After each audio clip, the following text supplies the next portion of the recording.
Breaking news, kebakaran hutan terjadi di Kayu Putih, Kota Ambon. Kebakaran hutan dan lahan atau kahurtala terjadi di kawasan Kayu Putih, lorong Puskesmas Kecamatan Sirimau, Kota Ambon, Rabu 28 Februari 2024. Pantauan tribunambon.com sekitar pukul 3 sore di lokasi terlihat si jago merah menghanguskan lebih dari 2 hektar lahan kosong. Hal itu diperparah dengan banyaknya lahan gambut di kawasan itu. Cuaca panas serta tiupan angin membuat api merambat dengan cepat. Bahkan titik api hanya berjarak sekitar 50 meter dari pemukiman warga. Petugas pemadam pun tengah berjibaku untuk memadamkan api.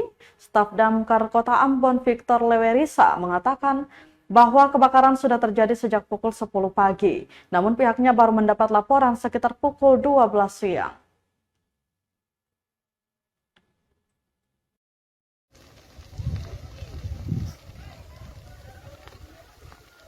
Download Tribun X sekarang, menghadirkan lokal menjadi Indonesia.